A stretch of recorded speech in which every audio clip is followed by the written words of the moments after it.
Зуныг юу хийж өнгөрөхөөр төлөвлөж байна да? Өнөөдөр спойлер задлан дугаараараа зуны өрөө шиг дулаахан анимашныг яриад өгье. Диснейн гүнжтэй анимашн гэхээр хан хүүдэд аврагддаг, заавал нэг хүнээс хараат гол дүртэй кинонууд байдаг гэж бодогдгоо. За тэгвэл энэ удаагийн спойлер задлангаар хан хүүгээ авардаг гүнжин талаар буюу Милки ба гүнж анимашныг онцоллоо. За тэгээд охтууд минь заавал аврагдахаа хүлээгээд авах шаардлагагүй шүү. Өөрийгөө аврагч болоорой. За энэхүү ярих гэж байгаа бүтээлийн талаар сонирхолтой баримтыг дурдвал Милки ба гүнж нь Диснейн хамгийн сүүлчийн 2D анимашн болсон байна. Өөрөөр хэлбэл уламжлалт Диснейн гар зургаар бүтсэн сүүлчийн гүнж болсон гэж хэлж болно. За ингээд үйл явдал руу орцгоё.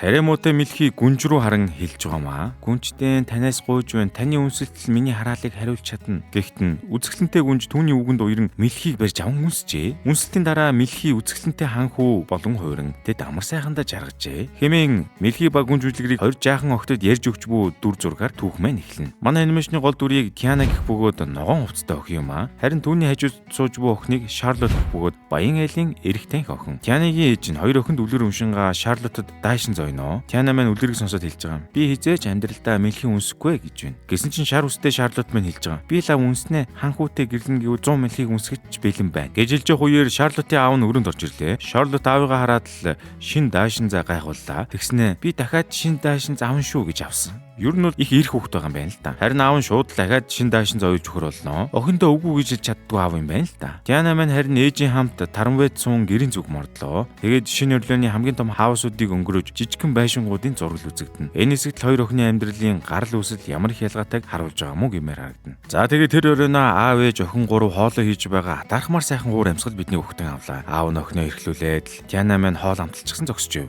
Аав нь Тианагийн амталсан хоолыг шууд амсаад л миний охин төрөлхийн авьяастай юм байна гэж уулгаалдав. Аав ээж бидэн гурав юу вэ? Чандман эрдэнэ гэдэг шиг байна да. Гэр бүлээрээ тойрчихсан аав нь мөрөөдлөө эхнэр охин хоёртой ярина. Аавын мөрөөдөл бол өөрийн гэсэн сайхан амттай хоолтой хүмүүс зөрөн ирдэг ресторанта болох ажээ. Аавыгаа сонсоод Тиана охин өдөр найзаасаа мэдж авсан зүйлсээ гэрийнхэнтэйг хуваалцсан хэллээ. Хэрв чин сэтгэлээсээ мөрөөдлөө хэлээ залбируул алтан гадсууд мөрөөдөл биелүүлдэг гэсэн гэвэ. Тэгтэл аав нь хариу болгоод ганцхан залбирах бишээ. Өөрийн хүч хөдөлмөрөөрөө босгох хэрэгтэй. Хэмээн охиндоо сургаал хэллээ. Чи өөрийн хүссэн болгондоо хүрч чаднаа л гэж байна. Ингээд өдөр хоногуд өнгөрч Тиана маань маш хөдөлмөрч ухаалаг охин болжээ. Цалин болгоноо хоримтлуулдаг, юунд хоримтлуулаад байгаа юм бэ гэвэл нөгөө аавынхаа хэлээд байсан зоогийн газрыг худалдаж авах гээд л байгаа юм байна. За тэгэл хэд хэдэн ажил давхар хийдэг жинхэнэ бори боксгүй хөдөлмөрлж байгаамаа. Ер нь аавынхаа сургаалыг ягштал мөрдөж байна уу да гэмээр харагдаж байна. Манай гол дүрийг хөдөлмөрлж байхад гудамжны болонд үүдүүчин ир хурган луур хийж байна. Яг л Тианагийн эсрэг тесрэг гэлтэй. Нэг нь өөрийн хөдөлмөрөөр зүтгэж байхад нөгөөх нь хүмүүсийн хөрөнгийг хардомын аргаар луур даад. Манай Тианагийн ажилтдаг цааны газар руу буцахад тогооч нь Тиана тандж хэлж байгаа юм. Чи эзэж мөрөөдлөө үрхгүй гэж мэгэд нэг муухай атаархуу олон юм ярьж гарлаа. Ер нь хаа газар тэнийг асуугаагүй байхад олон юм ярьдаг гар байдаг та. Та нар одоо ингэж бодохоор толгончоож ирж байгаа сте. За ийм гаруудын хэлсэн юмыг чихнийг хажуугаар өнгөрөх хэрэгтэй. За тэр ч яах вэ? Нөгөө ажлын газар нь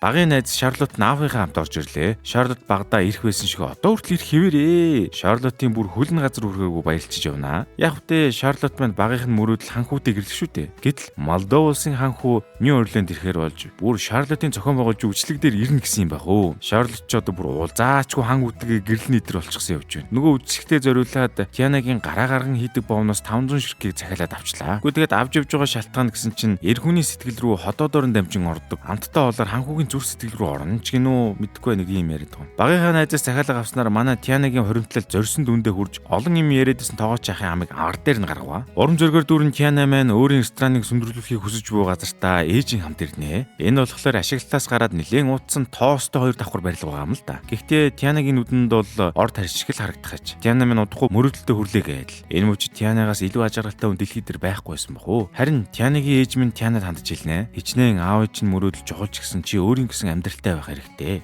Хэмээн зөвлөлөө. Даанч тэгээд Тианад минь ажлаас өөр юм харагддаггүйс хойш ээжийнхээ өгсөн зөвлөгөөг юм ч нэ тоосонгүй. Уг нь өөрийг нь бодож хэлж байгаа те. Харин гудамжны нэг болонд нөгөө хан хүүчин дуудуулж бүжиглэн хүмүүст үзүүлбэр үзүүлэн явнаа. Энэ хамт бүжиглж буй бондгоор гарвал өөрийнх нь туслах хамаг цүнх хувцсыг нь барьж явдаг. За баг хувийн цүнх баригч нь байгаамаа. Нөгөө цүнх баригч нь хан хүүд хэлж байгаа. Та одоо мөнгөгүй болсон. Нэг бол баян охинтой гэрэл эсвэл ажил олчий гэдэл. За тэгэхээр үнэ штэ. Гол дүрийн ханхүү маань хэд хэдэн хааны гэр бүлийн гишүүнч өөрийнхөө байнгын нарийн цэнгийн хөөж явдгаасаа болоод тэр гэрээсээ хөөгч гисэн бүр гэрийнх нь сохор зоосч өгөхгүй гэсэн юм байна. Ер нь ажилгүй амьдралгүй болсон хэрэг дуулаад бүжиглээд л яваад байгаа юм. Гэхдээ тэгээд одоо ханхүү цүнх баригчтайгаа хоосон толгоолоо зогсож байхад нөгөө хар номтон үүдүүчин ирээд ханхүүг дагуулan явлаа. Ханхүүгээс өөр хүн байсан бол нохоо санаалаад итгээд үүдүүчний араас явахгүй л дээ. За нөгөө гарчин тэдний дагуулсаар нэг сонин ханхуу гудамж руу орж явбаа. Үүдүүчний оромжинд ирэхэд сүүтрэн бүжиглээстэй. За тэгээд нөгөө хоёрыг ширээн дээр суулгах чаад ирээдүг нь уншиж өгнө. Хүслийг нь биелүүлнэ гэж мэгж олон юм амлаж гарав. Ямар намын хөтөлбөр биш үү? Нөгөө хоёроо ширээн суулгах гэсэн хамаг амьдралыг нь ярьж өгөө. Ханхуд хэлж байгаа. Чамд баян айлын охинтой гэрлэх арга байна да гэдэл. Нөгөө харин цүнх хэрэгчт нь хэлж байгаа. Чи яах вэ? Насаараа хин нэгний зоргоор амьдарч ирсэн юм байна. Одоо хүртэл ээжийнхээ өгөөр чи хүнтэй суусан ч эхнэрийнхээ гарын шүүс суулна гэж мэгээл. Нөгөө бондгорыг хямраахаар юм ярьж байсан сүлд нь. Гэхдээ чамд хүснэнтэй хүрэх боломж байна гэд залтай нарахгүй нэмсэглэлээ. Дараа нь шууд манай хоёртой гар бариад ямар нэгэн гэрээ ичж байгаа юм да. Тэгснээ шууд манай ханхуг барьж аваад сандлан түлээд ханхуг нэг эвгүй болгочлоо доо. Гэхдээ энэ мэн одоо яадаг юм бэ?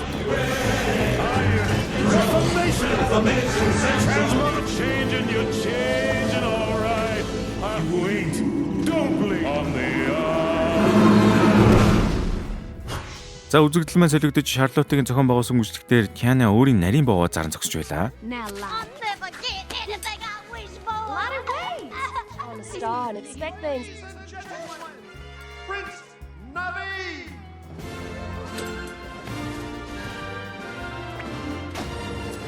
Нэг илжигний өмсгөлийг хуваан өмссөн хоёр гар Тианагийн нарийн бовноос амаа мэдхгүй чигж гарлаа. Энэ хоёр болохоор үйл хөдлөл хөрөнгийн 100 ч юм аа та. Гэхдээ амаа олохгүй чигж байснаа хэлж байгаа. Чиний нөгөө газрыг бэлэн мөнгөөр илүү өндөр дүнгээр авах хүн гарч ирсэн гэ хэлий авт юм да. Тианагийн хамаг амьдралын гол зорилго утга учир нуран унжуу гэлтэй байна. Бүтлгүүтэл ингэж дууссангүй. Тиана мань бүдэрч унаад хамаг хувцас завар болчлаа. Харин энэ үед нь Шарлот найзгаа олж хараад дагуулад явлаа. Өөрийнхөө даашин зэг өмсүүлээд титмээ зөвлөд хөөрхөн болгоод тавьчихж байгаа маа. Өөрөөсөө өөр зүйлд итгэдэггүй Тиана өөр аргагүйгаас ч тэрөө алтан гацууд нь төгслөө шивнэлээ. Шөнийн тэнгэрийг ажиглан байсан чинь манай Тиана руу нэг мэлхийг өлөрч сууж байгаа юм. Тиана мань хэлж байгаа. Яасан үнсүүлмэр вэ нү гэж өөрийгөө тоогоорхон хэлв. Гүй тэгсэн чинь нөгөө мэлхий харин хүний хэлээр үнсүүлбэл гоё л байна гэж авт юм да. Тэрийг сонсон Тиана үсрэн унлаа. Яасан бэ гэсэн чинь нөгөө үүдүүчин шидтэн манай ханхуг мэлхий болгоод өргөжчихсэн байж тээ. Сонгодог үлрийн дагав гүнжид үнсүүлж байж л мэлхий ханхуг болон өрдөг шүү дээ. Тэгээд нөгөө мэлхий ханхуг чинь манай Тианаг гүнж гэж андуураад эр хүнийхээ 10 мөрмөхийг гаргалаа. Олон яриад л хамаг мөрөөдлийг чинь биелүүллээ л да. Үнсэлцэл гэж байна. За охтуудтай хандж хэлэхэд хичнээн хамаг мөрөөдлийг чинь биелүүлнэ гэсэн чи танихгүй хүнтэй үнсэлж болохгүй шүү. Хеликоптер аавна. За тэр жахаа. Нөгөө мэлхий ханхуу чинь домбойсон том уруулаараа Тианагийн зүг сунлаа. Гү тэгсэн үнсэлтийн дараа Тиана мань өөрөө мэлхий болоод хувирчлаа. Одоо тэгээд яан да. Ер нь Тиана мань гандан орж хамаг сүнс өдрөд дуудуулахгүй бол нэг өдөрт арай л их азгуудал дагуулад байна шүү. Тиана мань ийм байдал орчихсон юм хойно уурж гарнаа. Гү тэгээд нанчлаж байгаа тагтнаасаа унаад үжлэгийн танхим руу хойлоо унаад очваа. Үжлэгтэр байсан хүмүүс 2 мэлхийг өстэй халан тална гээл нөгөө хоёр чинь арай их бөмбөлгөн зүгдэн цогталаа. За тэгэхээр яагаад хоёр ханхүүтэй болчихвоо гэхээр нөгөө вүүдүүчин шитэн байна. Тэр шитэн жинхэнэ ханхууг мэлхий болгож хувиргаад харин цүнх баригчийг нь хар шидэрээ ханхуугийн дүрд оруулсан юм бахав. Ханхуугийн цусыг нэг тийм эртний зүйлт хийхээр тухайн зүйлтийг зүүсэн хүний цусны эзний дүрд хувирдаг юм байна. Нөгөө цүнх баригч нь вүүдүүчин шитэнд хэлж байгаа. Йоо ёстой юм хийж чадахгүй. Чи өөрөө ханхуу болохгүй юу гэдэр гэж гомдлоо сууж байна. Вүүдүүгийн шиттэн өөрийгөө ханхуугийн дүрд хувиргаж чадахгүйгаа шалтгаан нь болохоор вүүдүүгийн шиттэн хүн өөрөө өөрийгөө илбдэж чаддгүй юм байна л та. За вүүдүүчин гэр болохоор нөгөө бэлдууч цүнх баригчийн Амазон дээр нь тоглолт хийж юм байж ханхуугийн дүр тоглолоор боллоо. Цүнх баригчийг насаараа хин нэгний эрхэнд амьдрна гэд байсан да. Тэрүүгээр л базаад байгаа юм байна л та. Нөгөө вүүдүүчин тэгж байснаа дуулах гэсэн мэдээтэй байна гинэ. Монголын хамгийн анхны IPTV интернет суурин утасны 3 шин үйлчлэгийг нэвтрүүлэгч Univision компани интернетийн үйлчлэгийг төвшин ахиулж цоо шин NetBoost үйлчлэгийг хэрэглэжтэй санал болгож байгаа юм байна. Univision хэрэглэгчид уг үйлчлэгийг ашигладаг одоогийн интернет хурдаа 200 МБ болон 400 МБ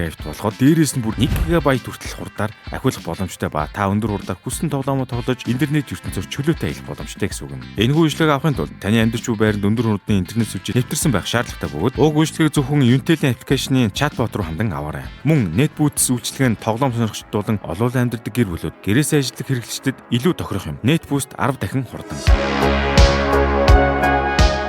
За манай хоёр мэлхий хар борооноор шааранд зүгдэн явж байна. Нөгөө хангууч нь яагаад мэлхий болсноо ярьж өгөөд Тина мань болохоор хүслээ одноос гуйсан болохоор хамаг юм буруутчихлаа гэж бодоод л байж. Үргэлжлүүлээд угаасаа хөдөлмөрлөхөөс өөр аргагүй байхад гуйж мөсөн болохоор шийтгүүлчихүү гэж байх шиг. Тэгсэн чинь нөгөө хангууч нь Тиана гүнж биш байсныг мэдээд бас уурлнаа. Өөрөө ямар гүнж мөн үү гэж асуусан ч юм штэ. Юунд нурлтыг те? За мүү мэдээ. Хоёр мэлхийний зүгдэж байсан шаарнууд нэг нэгээрээ хагараад нөгөө хоёр чинь намх дунчдөө. Гай ганцаар ирдгүү гэдэг шиг нүл матраар дүүрэн намх дунчжээ. Арай хийж амт тэмцэн байж матрын оройн хоол болчихгүй шиг үлдлээ. Манай орч бас ч гэж ярилцаад ханхуу маань хэрвээ буцаад хүн болж хувиран Шарлоттой гэрлвэл манай Тианад мөрөөдлөх рестораныг авч өгөхөр тохирно. Маргааш өдөөж Тиана маань ажилсаг болохоор зав босгочихсон бүр заваа өөрөөс илүү дайдал. Харин ханхуу болохоор хөгжим тоолчихсон л хэвтээд явж байла. Тэр хөгжмийн чимээнээр нь матар дагаад ирвэ. Арай хийж матрын оройн хоол болохоос мултарсан хоёр маань өглөөний хоол болчихоо да. Гэхдээ гэтэл тэр матар нь бүрээчин матар байсан юм байх уу? Жинхэнэ жазаар амьсгалдаг Лакосте байж.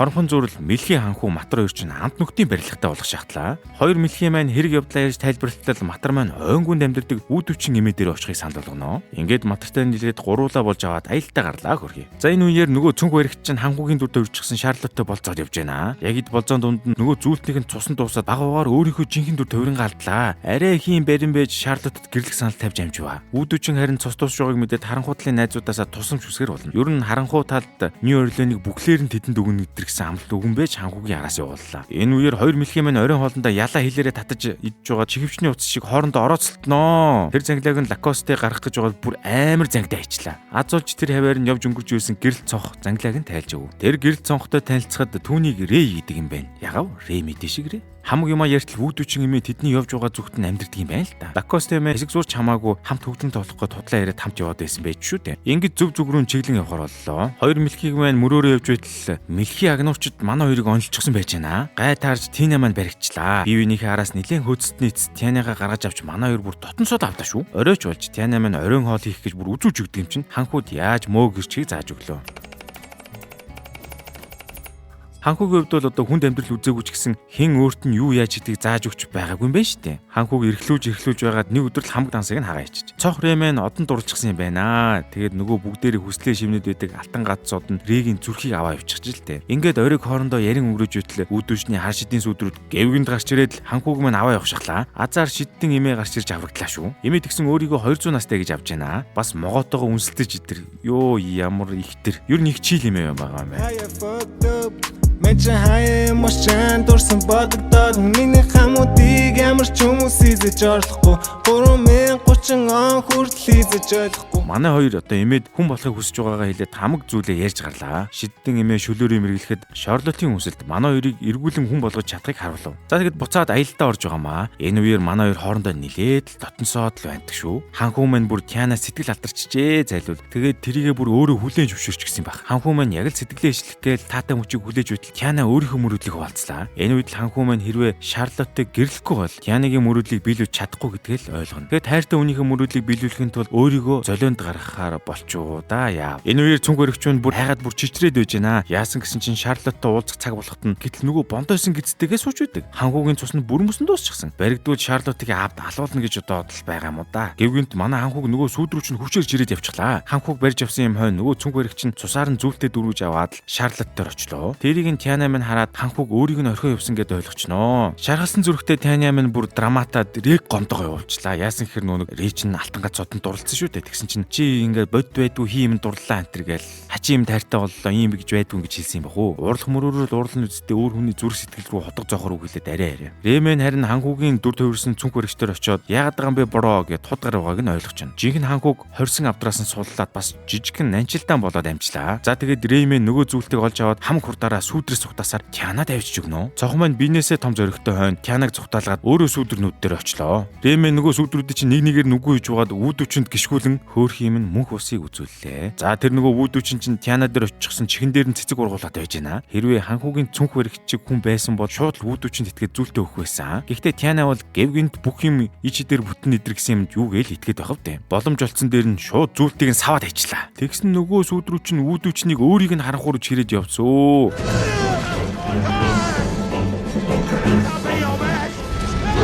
Тэр нь тэгээ юу болсныг тэнгэр л мэдэх бах. Ер нь тэгээд юм болгонд л төлөөстэй байдаг хойно тэндээ нилээн ташуулсан байлгүй дээ хөрхий. Нөгөө цүнх баригч чинь шорон руу ачигдаад ханхуу Шарлоттоор очихсон үнсүүлэх гээд байж байна. За тэгээд 12 цагаас өмнө үнсэлчихье гэж үжидэл Тяна гинт гарч ирэл зогсоолоо. Гэхдээ тэгээ яаж байгаа юм бол гэсэн чи Тяна ханхуу танд хэлж байгаа. Миний төлөө ийм хийх хэрэггүй гэж байгаа маа. Бүх зүйлийг сонссон Шарлотт найзынхаа төлөө ханхууг үнслэж даанд юу ч өөрчлөгдсөнгүй. Хэрв энэ өдөр Шарлотт хурамч ханхуутай гэрлээд гүнж болсон байсан бол үлгэрийн дагуу үнсэлт нь үүслэх байсан болж таарах нь. Гэхдээ тийм юм болоогүй болохоор даанч үйлчлсэнгүй. За тэгээд энэ шүний хамгийн сайхан мэдээ нь юу вэ гэхээр нөгөө гэрэлт зох Рэв шүү дээ тэ. Тэр болохоор өөрийнхөө хайртай одныхаа хажууд гэрэлтдэг болсон байв. Алтан гоц одны хажууд дахиад нэг од болон найзуудынхаа замыг гэрэлтүүлнэ гэсэн. Цаг хугацаа өнгөрч Мэлхий осууд маань ой дунд гэрлэх гээл байж гэн. Тэгээд л үнсэлсэн чинь хоёулаа хүн болоод хувирчнаа. Тэгэхээр Тяна ханхуутай гэрлээд гүнж болоод гүнжийн үнсэлт болж байгаа юм байна л та. Ингээд ханхуу гүнж хоёр маань амар сайхандаа жаргалаа. Хүсэд байсан зоогийн газар аваад л Тянагийн маань мөрөдөл нь биелээ боллоо. Хэдийгээр үлгэрч гэлээ энэхүү уран бүтээлс авах юм зөндөө байна. Хамгийн ихнийх нь бол Тянагаас хичээнгүү занг биширмээр байгаа. Бидэнд үнэхээр хичээ зүтгэд хичээгээд байвал мөрөдөлтөд хүрнэ гэдгийг ойлгож чадсан. Дараачих нь болохоор түүний найз найз Шарлот байгаа юм. Түүний хамгийн том мөрөөдөл нь ханх үтэгийг ирлээд гүнж болох байсан ч найзыгаа мөрөөдлөөсөө илүү чухалчилж үзсэн байгаа юм. Хэдий аав нь багаас нь хүссэн бүх зүйлийг нь авч өгдөг байсан ч гэсэн буруу хүмүүцсэн юм ерөөсөө байхгүй. Гэхдээ тэгээ Шарлот шиг нэг сайн найзтай байхад амьдрал тийм ч хэцүү биш санагданаа. Яагаад гэвэл хэцүү зүйл тохиолдоход үргэлж чамайг ойлгож дэмжиж чадах хүн байгаа болохоор тэр шүү дээ. За ингээд дараагийн дугаараар бас нэг сонирхолтой кино орно шүү. Subscribe дараад байж гаарай. Манаас уяг үздэг хүмүүсийн 42.7% нь subscribe дардггүйс их сонирхолтой дагарсан. Та бүхэн статистикийг дэлгэснээс харж байна. Тэгэхээр та бүхэн subscribe дарах юм бол илүү гоо сонирхолтой зүйлсээс хоцрохгүй байнга цуг ахна шүү дээ. Ингээд subscribe дараарай.